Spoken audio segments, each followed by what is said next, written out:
So, welcome everyone to this amazing revision session on CA Final Financial Reporting. और आज हम इस revision में एक मीठा मीठा प्यारा प्यारा इंडेक्स रिवाइज करेंगे. That is index 24 related party disclosure. बराबर. इस रिवीजन के अंदर मैं आपको कंसेप्ट कराऊंगा, क्वेश्चन भी कराऊंगा, सब कुछ रिवाइज कराऊंगा डिटेल्ड मैनर में. ठीक है. इसको समझाने के लिए मैंने बहुत सारे एग्जांपल बना रखे आपके लिए, जो आपने क्लास में डिस्कस भी किए थे, वो भी वापस रिवाइज कराऊंगा. ये एग्जांपल्स अगर आपको बोर्ड नोट्स में चाहिए तो टेलीग्राम पे अपलोड कर दूंगा, वहां जाके ज्वाइन करके डाउनलोड कर लेना. ठीक है. और बाकी सब्सक्राइब के बिना रिवीजन देखा तो फायदा नहीं होता है, सब्सक्राइब करना पहले. हाँ, ये सब कर लो सर पहले आप. अब आओ फटाफट से अपन करते रिवीजन शुरू इन 3, 2, 1 एंड गो.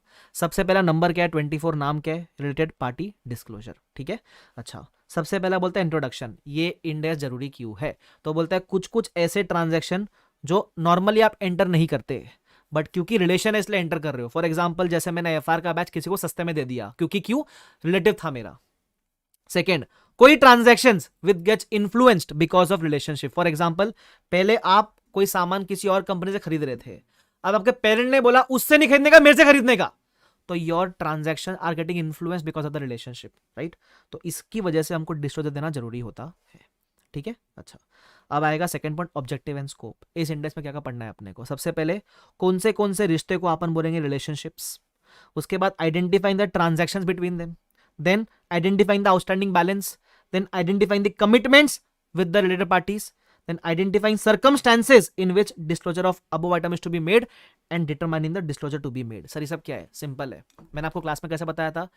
पहले देखो रिश्ता क्या है, गर्लफ्रेंड बॉयफ्रेंड हस्बैंड वाइफ क्या रिश्ता है, फिर देखो उनके बीच में ट्रांजैक्शन क्या हुआ है, फिर देखो कोई आउटस्टैंडिंग बैलेंस है क्या, है ना, फिर देखो कमिटमेंट, उसके अलावा कब रिपोर्ट करना है, कब देना है डिस्क्लोजर और कितना देना है डिस्क्लोजर. ये सब बातें अपन करेंगे इस इंडेक्स 24 के अंदर. ओके. उसके अलावा कुछ कुछ केस में डिस्क्लोजर देने का जरूरत नहीं है. अगर आपको लगता है डिस्क्लोजर देने से it is prohibited by law. For example जैसे बैंक्स को अपने कस्टमर का केवाईसी डिस्क्लोज नहीं करना चाहिए, तो इस केस में आप अगर आपका कोई रिलेटेड पार्टी है जो आपका कस्टमर भी है, तो आप डिस्क्लोज नहीं करोगे तो भी चलेगा in case of banks. Example दे रहा हूं. अब आएगा important part, that is second point, types of related party relationship. बराबर. ठीक है. तो इसमें अभी दो टाइप के रिश्ते होते हैं. एक कंपनी और पर्सन के बीच में, कब एक कंपनी और कब एक पर्सन होंगे रिलेटेड. सेकंड, कब एक कंपनी और दूसरी कंपनी होगी रिलेटेड. ठीक है. अच्छा सर कैसे कैसे इशारे कर रहे हो आप, ध्यान दो इधर. तो बोलता है पर्सन और क्लोज मेंबर कब होगा रिलेटेड. तो पर्सन और क्लोज मेंबर कब होगा रिलेटेड विद द कंपनी, मतलब कंपनी और पर्सन के बीच का रिश्ता. पहला, जब एक पर्सन का किसी कंपनी पे कंट्रोल या इन्फ्लुएंस, या वो पर्सन उस कंपनी में केएमपी है, इन तीनों में से कुछ भी हुआ तो वो पर्सन और कंपनी हो जाएंगे रिलेटेड. सर एग्जांपल दो. एग्जांपल देखो, सपोज एग्जांपल है तो सजल है. सजल किसी कंपनी में ओनर है, बराबर, तो उसका कंट्रोल है उस कंपनी में, तो सजल और कंपनी रिलेटेड.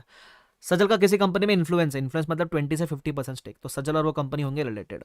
और सजल का किसी कंपनी में वो केएमपी है, डायरेक्टर वगैरह है, तो वो कंपनी और सजल होंगे रिलेटेड. जब हम कहते हैं कि Sajal is related to a company, तो सजल के क्लोज मेंबर भी हो जाएंगे रिलेटेड टू दिस कंपनी. अब सजल के क्लोज मेंबर में कौन कौन आता है वो बोलता है. देखो सिंपल, क्लोज मेंबर में आता है आपके बच्चे या स्पाउस और डोमेस्टिक पार्टनर. डोमेस्टिक पार्टनर मतलब शादी नहीं हुई फिर भी रंगीन आदमी हो, लिव इन वाले, है ना, तो वो आपके जो to be husband to be wife है वो भी आ जाएंगे, है ना. भाई बहन mother father, brother sister mother father, वो आ गए. उसके अलावा children of that person spouse, कोई स्टेप सन स्टेप डॉटर है, कभी कभी होता है ना, आपने किसी ऐसे इंसान से शादी की जिनके ऑलरेडी बच्चे थे, तो आपके हो गए स्टेप सन स्टेप डॉटर, वो भी आ जाएंगे. या same for domestic partner, domestic partner के ऑलरेडी कोई बच्चे हैं तो वो भी आपके लिए हो जाएंगे क्लोज मेंबर. या फिर कोई डिपेंडेंट, बाकी जो भी डिपेंडेंट है वो. सर याद रखने का हमको नहीं, इतना याद रखने का जरूरत नहीं, बट ये ध्यान रखो कि अगर आप हुए रिलेटेड तो आपके क्लोज मेंबर भी होंगे रिलेटेड. सिंपल. ये हो गया relationship between person and a company. Second, now I will discuss the relationship between a company and another company. कब दो कंपनीज होंगे रिलेटेड. पहला बोलता है, अब ध्यान रखना यहाँ बहुत सारे पॉइंटर्स है, मैं हर एक पॉइंट को एग्जांपल से लिंक करूंगा तो आपके लिए इजी हो जाएगा. ठीक है. तो पहला क्या है, बोलता है if you are members of the same group. इसका मतलब क्या होता है? एग्जांपल नंबर 2 देखो. सपोज एक पेरेंट है, वो पेरेंट की 3 सब्सिडरी है, इसको बोलते हैं मेंबर्स ऑफ सेम ग्रुप. तो ये सारी की सारी कंपनीज आपस में होती है रिलेटेड. ठीक है, पहला. दूसरा, one entity is an associate और joint venture of the other entity. रुक जाओ इधर, ये पार्ट को पहले समझो. तो अगर आप एक कंपनी हो और आपने किसी के साथ मिलकर कोई जॉइंट वेंचर खोला है, फॉर एग्जांपल एक कंपनी है अनवी लिमिटेड, अनवी ने ओमकर के साथ मिलकर खोला ओमनी लिमिटेड, तो ये जो वेंचरर है और ये जो नया कंपनी आपने फॉर्म किया है जॉइंट वेंचर के नाम पे, तो ये दो कंपनीज आपस में होती रिलेटेड। उसके अलावा इसी अनवी का अगर किसी कंपनी में इन्फ्लुएंस होता तो ये कंपनी दो कंपनी पे आपस में होती रिलेटेड। तो ये वाला पॉइंट ये बोलता है। दूसरा, और क्या बोलता है, एन एसोसिएट और joint venture of a member of group of which other entities are member. इसका मतलब क्या है? इसका मतलब ये, सपोज आपके ग्रुप मेंबर में से किसी के पास कोई एसोसिएट है, फॉर एग्जांपल पेरेंट है, पेरेंट की एक सब्सिडरी है, वो ठीक है। अब इस सब्सिडरी के पास कोई एसोसिएट है, बराबर, तो ये एसोसिएट भी सबके साथ हो जाती है रिलेटेड। ये ध्यान रखना आप, ये एसोसिएट भी सबके साथ हो जाती है रिलेटेड। Remember this part. वो ये वाला एग्जांपल है आपका सेकंड वाला। उसके अलावा if both the entities are joint venturers of the same third party, इसका मतलब क्या है? सपोज एक कंपनी ने दो जॉइंट वेंचर फॉर्म किया है, विदित ने फॉर्म किया जॉइंट वेंचर एके के साथ, उसका नाम रहेगा एके वीड लिमिटेड, और विदित ने एक और जॉइंट वेंचर फॉर्म किया बीके के साथ, उसका नाम रहेगा बीके वीड लिमिटेड। तो जब एक सिंगल पार्टी दो जॉइंट वेंचर खोलती है तो ये दो जॉइंट वेंचर कंपनीज भी आपस में हो जाती है रिलेटेड। ठीक है, अच्छा, ये बहुत सारे एग्जांपल मैं सब डिस्कस करूंगा, लेकिन बताता हुआ चलूंगा कौन सा वाला एग्जांपल इंपॉर्टेंट है आपके लिए। ठीक है, एनीवेज आगे बढ़ो। फिर क्या बोलता है? One entity is a joint venture of a third entity and other entity is a associate of the third entity. What is the meaning of this? इधर देखो क्या बोलता है। अगर एक कंपनी किसी की जॉइंट वेंचर है और एक कंपनी किसी के एसोसिएट है तो ये दो आपस में हो जाएंगे रिलेटेड। सिंपल, मतलब आपकी एक जॉइंट वेंचर, आपकी एक एसोसिएट, तो ये दोनों भी आपस में क्या हो जाएंगे? रिलेटेड। सिंपल। उसके अलावा the entity is a post employment benefit plan. What is the meaning of this? It simply means आप कभी कभी अपने इंप्लॉयज को बेनिफिट प्रोवाइड करने के लिए एक नया ट्रस्ट फॉर्म करते हो, मतलब नया कंपनी फॉर्म किया, उसी में आप सारा पैसा वगैरह जमा करवाते हो, तो ये और ये जो ट्रस्ट है ये दोनों आपस में हो जाएंगे रिलेटेड। सिंपल। उसके बाद द एंटिटी इज कंट्रोल्ड और joint controlled by a person identified above. अब ये इंपॉर्टेंट है, इसमें क्या बोलता है सुनना। अगर जो पर्सन मतलब जो अपन ऊपर बात कर रहे थे, ठीक है, पर्सन और कंपनी वाले केस में, तो अगर पर्सन का दो कंपनी में कंट्रोल है तो वो दो कंपनी होगी रिलेटेड। फॉर एग्जांपल एक कंदोई करके पर्सन है, कंदोई, ये दो कंपनी में है ओनर, बीबीवी लिमिटेड और एसके लिमिटेड, दोनों में ओनर है, ये दोनों का कंट्रोल है इसके पास। ठीक है, तो देखो ये पर्सन और कंपनी तो थे रिलेटेड, हमको पता है, ये पर्सन और ये कंपनी थे रिलेटेड, हमको पता है, बट बिकॉज इस कॉमन आदमी का दो जगह कंट्रोल है तो ये दो कंपनीज भी आपस में हो जाएंगी रिलेटेड। पहली चीज। अगला पॉइंट नीचे एक और है, इसमें रेक्टिफाई करना प्लीज, इसमें जी वाले पॉइंट में इन्फ्लुएंस के बदले वर्ड कंट्रोल या जॉइंट कंट्रोल होना चाहिए। ठीक है, क्या बोलता है? A person identified above has either control slash joint control over the entity और is a member of KMP of the entity. Sir क्या मतलब हुआ इसका? ये देखो क्या बोलता है। सपोज ये पर्सन का एक जगह कंट्रोल है, जॉइंट कंट्रोल है, और एक जगह वो केएमपी है, तो भी ये दोनों कंपनी आपस में हो जाएंगी रिलेटेड। अब तक तुमको पढ़ के मैंने बताया ऐसा लग रहा होगा कि सभी रिलेटेड हो रहे हैं sir, everyone is getting related, but अब आएगा कहानी में ट्विस्ट। मैंने आपके लिए सेंटेंस में बना रखे कुछ spoiler alert. What is the meaning of spoiler? Spoiler मतलब ये वो रिश्ते हैं जो रिलेटेड नहीं होते हैं। आपको सपोज 50 रिलेशनशिप है जो रिलेटेड है, लेकिन 5 है जो रिलेटेड नहीं है, तो जो रिलेटेड नहीं है वो याद आना ज्यादा इजी है, तो ये याद रखना आप, और इसका हिंट भी दूंगा आपको मैं। ठीक है, तो अब आते स्पॉइलर अलर्ट। क्या है सुनना। अगर सपोज ये पर्सन दो जगह केएमपी होता तो ये दो कंपनीज आपस में रिलेटेड नहीं होती। अगर ये पर्सन का दो जगह इन्फ्लुएंस होता तो ये दो कंपनी आपस में रिलेटेड नहीं होती। और अगर ये पर्सन एक जगह इन्फ्लुएंस, एक जगह केएमपी होता तो ये आपस में रिलेटेड नहीं होती। तो सर ये तो कंफ्यूजिंग होगा, याद कैसे करें? हिंट याद है क्या मेरी? जब पर्सन दो कंपनी में इन्वॉल्व है तो एक जगह पे कंट्रोल होना जरूरी है। जैसे देखो इधर वाले केस में जहां रिलेटेड था, या तो दोनों जगह कंट्रोल है, या एक जगह कंट्रोल है, एक जगह केएमपी या इन्फ्लुएंस है, तो चलेगा, फिर रिलेटेड हो जाएगा। लेकिन अगर दोनों जगह केएमपी है, नॉट रिलेटेड। दोनों जगह इन्फ्लुएंस है, नॉट रिलेटेड। एक जगह इन्फ्लुएंस, एक जगह केएमपी है, नॉट रिलेटेड। तो पर्सन वाले केस में दोनों में से एक जगह पे कंट्रोल होना जरूरी है, कंट्रोल या फिर जॉइंट कंट्रोल, तो होगा रिलेटेड। ये सबसे important example can come up in exam. Spoiler याद रखना, एक के है भाई साहब। चलो ठीक है, आगे बढ़ते हैं। ये हो गया आपका, कहां तक हो गया था? मेरे ख्याल से जी तक हो गया था। एच पॉइंट क्या बोलता है? एंटिटी और any member of the group provides KMP services to the reporting entity और to the parent of the reporting entity. Sir इसका आसान भाषा मतलब बताओ। सिंपल आंसर ये है, अगर आपकी ग्रुप मेंबर की कोई भी कंपनी केएमपी सर्विस प्रोवाइड करती है, फॉर एग्जांपल आप पेरेंट हो, आपकी 3 सब्सिडरी, एक एसोसिएट है। अब इस एसोसिएट की एक सब्सिडरी है जो केएमपी सर्विस प्रोवाइड करती है अल्टीमेट पेरेंट को। केएमपी मतलब डायरेक्टर्स वगैरह प्रोवाइड करवाना, ठीक है। तो अगर आपकी कोई भी group company KMP service provide करवाती है अल्टीमेट पेरेंट को, तो this company becomes related to everyone.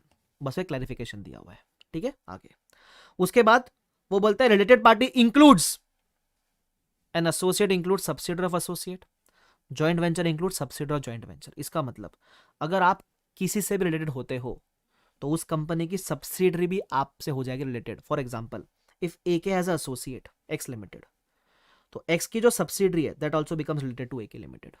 If AK has a joint venture AK BK limited, तो जॉइंट वेंचर का जो सब्सिडियरी है दैट आल्सो बिकम्स रिलेटेड।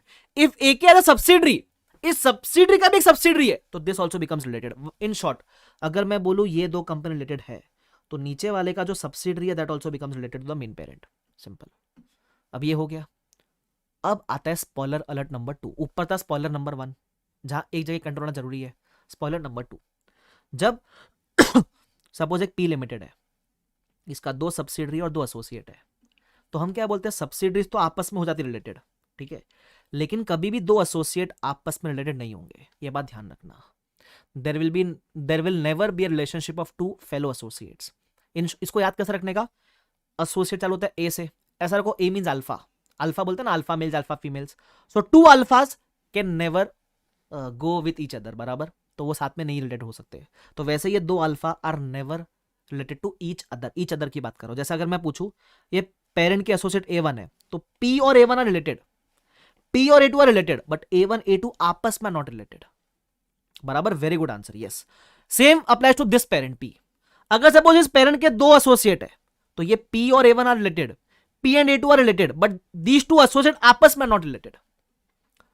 अब एक और एग्जांपल इसमें, सपोज एक पेरेंट है P का एसोसिएट है A1, A1 के एसोसिएट है A2, बराबर, तो ये A2 और parent are also not related. मतलब सर पेरेंट का अगर कोई रिश्ता इनडायरेक्ट एसोसिएट के थ्रू आ रहा है देन आल्सो नॉट रिलेटेड। अब कंफ्यूजन क्या आएगा, सर ऊपर तो आपने बोला था एसोसिएट का कुछ नीचे हुआ तो होता है रिलेटेड, ना ना, ये ध्यान से देखो, अगर एसोसिएट की सब्सिडियरी होती ना तो होता रिलेटेड, एसोसिएट का अगर कोई एसोसिएट होगा तो are not related.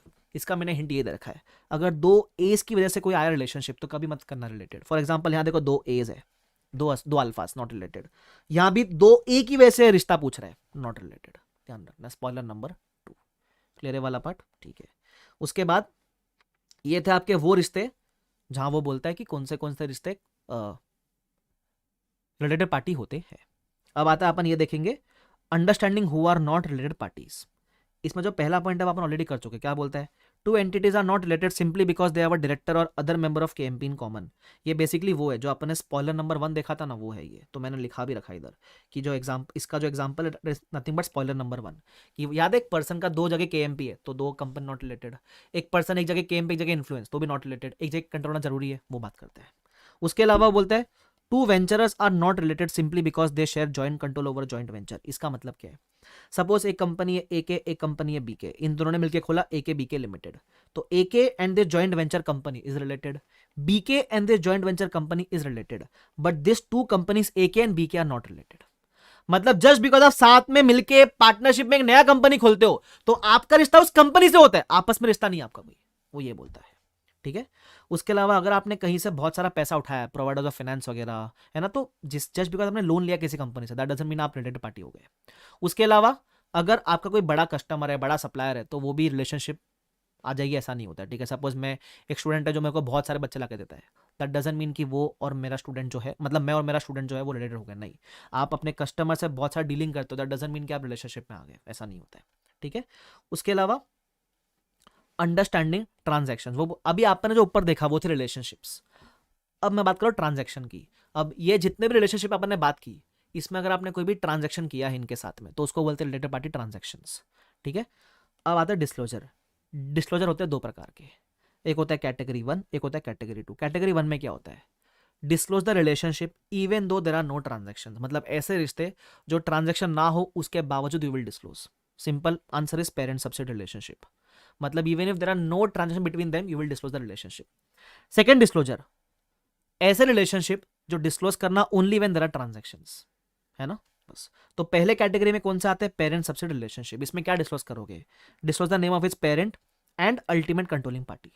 What is the meaning of ultimate controlling party, मैंने चार्ट बनाया हुआ है, एक सपोज पेरेंट है P, उसका सब्सिडरी S1, इसका S2, इसका S3, तो S3 के पॉइंट ऑफ व्यू से बात करूं तो S3 के लिए वैसे पेरेंट S2 है और अल्टीमेट पेरेंट P है, तो दोनों डिस्क्लोज करना पड़ेगा, सिंपल।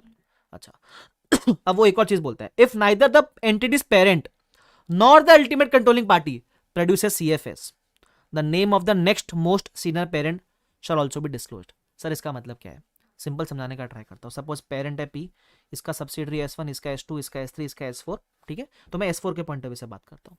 अब S4 के पॉइंट ऑफ व्यू से हु इज द वैसे पेरेंट, S3 उसका पेरेंट है। ये जो बीच वाले पेरेंट होते हैं ना, ये एग्जाम्प्ट होते हैं CFS से, ये अपन ने 110 में देखा था। तो S3 तो एग्जाम्प्ट हो गया CFS से। अभी जो P है, ऐसा मान लो P is an investment entity, तो एज पर इंडेक्स 110 वो ये भी कहता है कि अगर इन्वेस्टमेंट एंटिटी है तो आप भी एग्जाम्प्ट हो। तो आपका जो इमीडिएट पेरेंट है वो भी एग्जाम्प्ट है, अल्टीमेट पेरेंट भी एग्जाम्प्ट है। तो आपका नेक्स्ट मोस्ट सीनियर पेरेंट कौन है? P के जाने के बाद अगला नंबर आता है S1 का, तो S1 इज और नेक्स्ट मोस्ट सीनियर पेरेंट। तो वो यही कहता है कि अगर आपका जो पेरेंट है या आपका जो अल्टीमेट कंट्रोलिंग पार्टी है वो CFS नहीं बनाते हैं, तो नेक्स्ट मोस्ट सीनियर पेरेंट का नाम भी आप डिस्क्लोज कर देना, सिंपल। ये थे कैटेगरी 1 डिस्क्लोजर्स, जहां ट्रांजैक्शन ना हो फिर भी रिश्ता डिस्क्लोज करने का, बराबर, ठीक है। अब आते हैं कैटेगरी 2 डिस्क्लोजर, मतलब यहां ट्रांजैक्शन होगा तो ही अपन रिश्ता डिस्क्लोज करते हैं। इसमें सबसे पहला है KMP, जो भी आपने KMP को कंपेंसेशन दिया वो आपको डिस्क्लोज करना होता है। सेकंड आते हैं बाकी ट्रांजैक्शन, बाकी रिलेशनशिप, जिधर ट्रांजैक्शन हुआ तो डिस्क्लोज करने का। अब क्या डिस्क्लोज करने का, सिंपल है, नेचर ऑफ रिलेशनशिप, मतलब क्या है, गर्लफ्रेंड बॉयफ्रेंड वैसा, पेरेंट सब्सिडरी है, पेरेंट एसोसिएट क्या है। उसके अलावा ट्रांजैक्शन क्या हुआ है, आउटस्टैंडिंग बैलेंस कितना, ऐसा याद रखने का। नेचर, ट्रांजैक्शन क्या हुआ है, आउटस्टैंडिंग बैलेंस क्या, और कमिटमेंट वगैरह क्या है।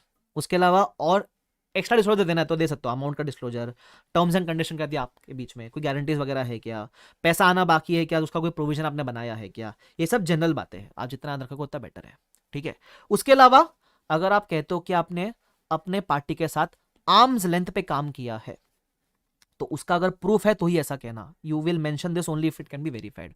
उसके अलावा एक और चीज, अगर आप कहते हो ना कि आपने आर्म्स लेंथ पे काम किया है, आर्म्स लेंथ प्राइस पे काम किया है, तो इसका मतलब ये नहीं कि डिस्क्लोज करने का जरूरत नहीं है, डिस्क्लोज फिर भी करना पड़ेगा आपको, ध्यान रखना, ठीक है। चलो last point, exemption to government related entities. वो बोलता है अगर आपका रिश्ता कोई गवर्नमेंट कंपनी के साथ है तो आपको डिस्क्लोजर को लेकर एग्जेम्पशन है। अब क्या क्या एग्जेम्पशन है, वो बोलता है एग्जेम्पशन है, आप चाहो तो ट्रांजैक्शन क्या हुआ आपके बीच में मत डिस्क्लोज करना, आपका आउटस्टैंडिंग बैलेंस क्या है मत डिस्क्लोज करना, और कमिटमेंट क्या है मत डिस्क्लोज करना। देखो नॉर्मली अपन 4 चीज डिस्क्लोज करते हैं, nature, transaction, outstanding balance, commitment. तो बोलता है ये जो बाकी के 3 थे ना, ट्रांजैक्शन, बैलेंस, कमिटमेंट, ये मत डिस्क्लोज करना, बट नेचर तो आपको फिर भी डिस्क्लोज करना पड़ेगा, नेचर ऑफ रिलेशनशिप, ठीक है। वो देखो यही बोलता है कि सपोज गवर्नमेंट कंपनी का सब्सिडरी AK लिमिटेड, तो ये दोनों का रिश्ता है। अब अगर रिश्ते में गवर्नमेंट कंपनी इन्वॉल्व है तो you have exemption from disclosure requirements. अब क्या चीज से एग्जेम्पशन है और क्या चीज से नहीं है वो मैंने समराइज करके रखा हुआ है इधर, ठीक है। तो देखो exempt from disclosing transaction, outstanding balance, commitment, but क्या डिस्क्लोज करोगे, नेम ऑफ द गवर्नमेंट और नेचर ऑफ रिलेशनशिप, ये आपको डिस्क्लोज करना पड़ेगा, ठीक है। इतना आपको डिस्क्लोजर देना पड़ेगा।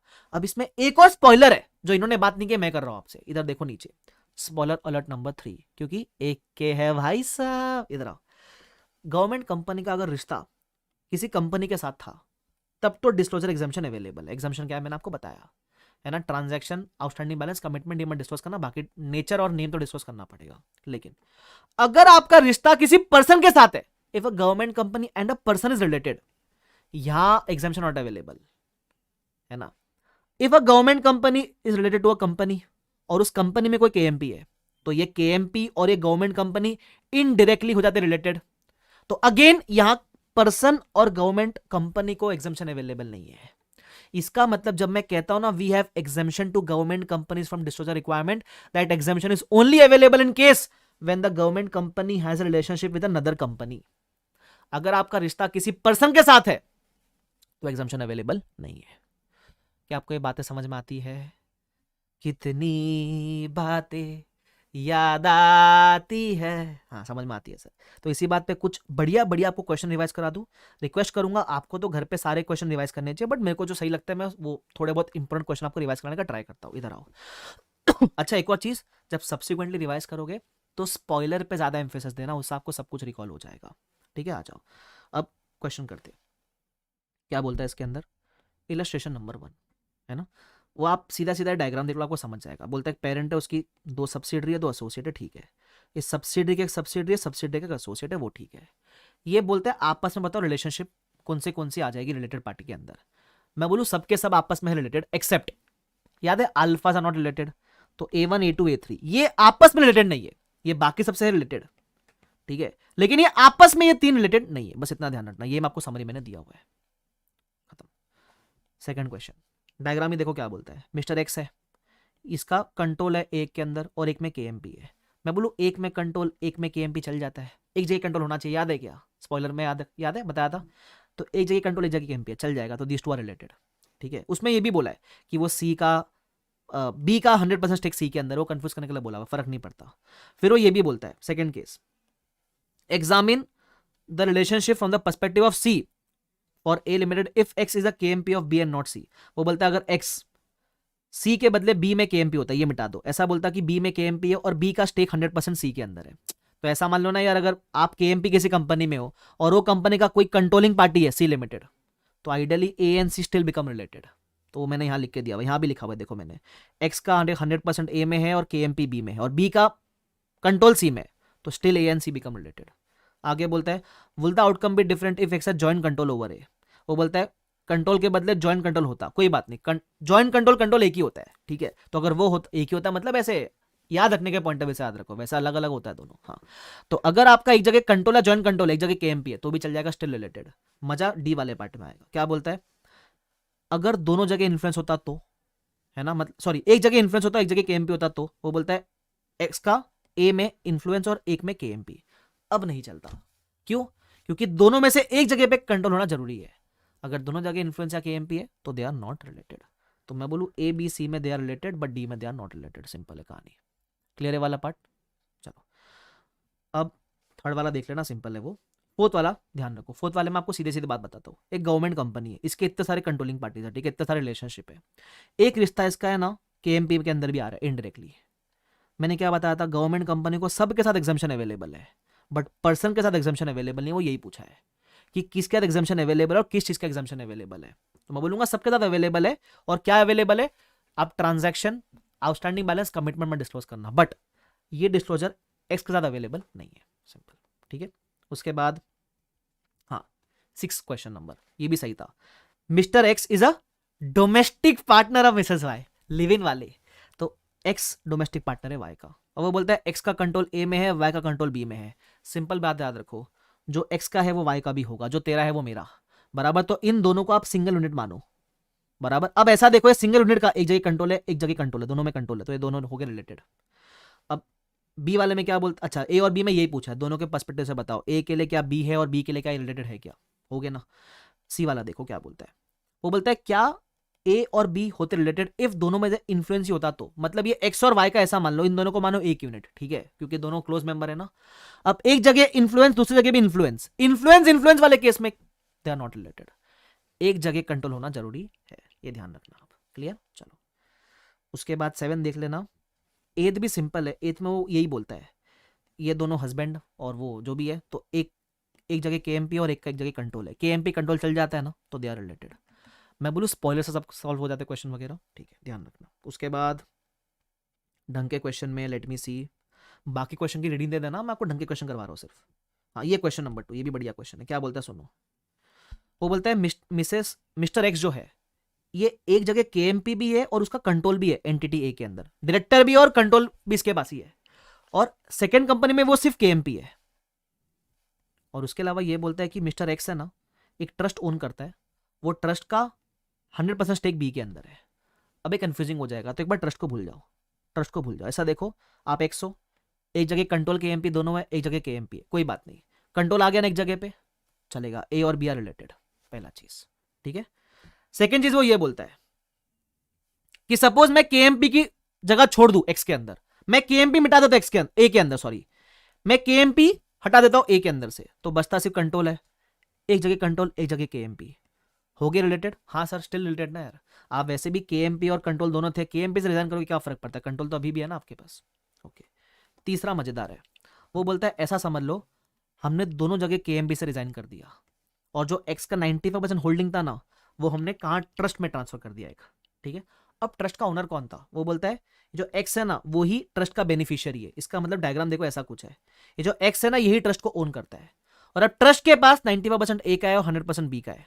अरे तुम्हारे पास हो या ट्रस्ट के पास हो, बात तो एक ही है ना यार, ट्रस्ट तुम्हारा ही है, तो still A and B are related because दोनों जगह कंट्रोल है। ऐसा ये चार्ट बनाना बहुत जरूरी है, अगर आप ये पहली बार देख रहे हो तो चार्ट बना के करोगे तो ईजी हो जाएगा आपके लिए, ठीक है। तो क्वेश्चन नंबर 2, क्वेश्चन नंबर 3 देख लो, बड़ा सिंपल है। क्वेश्चन नंबर 3 में क्या है, वो बोलता है एक एंटिटी है ए, बराबर, इसका इन्फ्लुएंस है बी के अंदर, और बी का एक जगह पे कंट्रोल है, एक जगह पे एसोसिएट है। द क्वेश्चन इज, अब देखो अगर आपका एसोसिएट है, एसोसिएट का भी एक एसोसिएट है डी, तो क्या ये डी और ए होते रिलेटेड? क्या मैंने क्या बताया था, अगर रिश्ता दो ए की वजह से बनता है, दो अल्फाज एसोसिएट एंड एसोसिएट की वजह से बन रहा है, नॉट रिलेटेड। हाँ, एसोसिएट की जो सब्सिडरी है that is related to you. क्यों? आपने पता है एग्जांपल देखा था कि अगर आपसे कोई कंपनी रिलेटेड है तो आपकी सब्सिडरी भी उसमें कवर हो जाएगी। इफ ए के एज एसोसिएट, एसोसिएट की subsidiary is also related to you, बराबर। तो एसोसिएट की subsidiary is going to be related to A, बराबर। एसोसिएट की subsidiary is going to be related, but associate की एसोसिएट इज नॉट रिलेटेड, ठीक है। यही बस इसमें था और कुछ नहीं था इसके अंदर। तो this completes our detailed revision of Ind AS 24। मैंने कोशिश किया मैं आपको अच्छे से पूरी तरीके से रिवाइज कराऊँ इंड एस, है ना। तो अच्छे से प्लीज़ आप भी खुद रिवाइज कर लेना उसको, और जो बोर्ड नोट्स मैं टेलीग्राम पे डाल दूंगा वो ज्वाइन कर लेना, ठीक है। आई होप आपको अच्छा लगा रहेगा, अच्छा लगा तो कमेंट करके जरूर जाना, ठीक है। तो इसी बात पे शुक्रिया everyone, thank you so much, bye bye everyone, take care, see you all. और एक के है भाई साहब, ये नया मैंने चालू किया, ठीक है। चलो बाय बाय, सी यू।